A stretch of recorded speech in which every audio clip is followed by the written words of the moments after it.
Hello guys, നമ്മൾ ഇന്ന് മൂന്നാറേ വന്നിരുന്നു. രാവിലെയാണ് വന്നത്. അപ്പോൾ നല്ല മഴയും കാര്യങ്ങളൊക്കെ ആയിരുന്നു. ഇവിടെ ഈ ഇഴുക്കലുണ്ട്. നമ്മൾ ആദ്യം പോയ തേയിലത്തോട്ടിലാണ്. ഇപ്പം നമ്മളുള്ളത് ഒരു ഡാമിലാണ്. അപ്പോൾ താഴെ നല്ല രസമാണ്. തേയിലത്തോട്ടത്തിൻ്റെ തൊട്ടടുത്താണ് ഡാമുള്ളത്.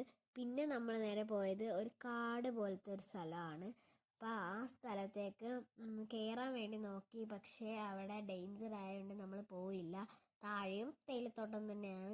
പിന്നെ ഈ സ്ഥലത്ത് നമ്മൾ മാട്ടുപ്പെട്ടി ഡാമിൻ്റെ അടുത്താണ്.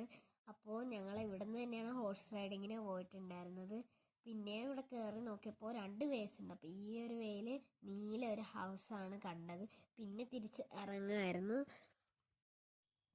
അപ്പോൾ നമ്മൾ കയറി പോയിട്ടുണ്ടായിരുന്നു. കുറേ ചുള്ളികളും നല്ല രസമുണ്ടായിരുന്നു. പിന്നെ ഇതിൻ്റെ ഇടയിലൊക്കെ കൂടി വാട്ടർഫോൾസും. ഇത് ഒരു കുതിര, അതായത് ഹോഴ്സ് റൈഡിങ്ങിലായിരുന്നു നമ്മൾ. നല്ല രസമുണ്ടായിരുന്നു. കുറേ ദൂരം പോയി. എനിക്കിഷ്ടപ്പെട്ടു. കുതിരയാണെ നല്ല ഒതുക്കത്തിൽ ഇരിക്കുന്നുണ്ടായിരുന്നു. ഓടുകയോ ചാടുകയോ ഒന്നും ചെയ്തില്ല. അങ്ങനെ ഞങ്ങൾ തിരിച്ച് ഇത്ര വിശേഷങ്ങളൊക്കെ ഉള്ളൂ. അപ്പോൾ എല്ലാവർക്കും ഇഷ്ടപ്പെട്ടെങ്കിൽ ചാനൽ ഒന്ന് സബ്സ്ക്രൈബ് ചെയ്യണം. അപ്പോൾ ശരി.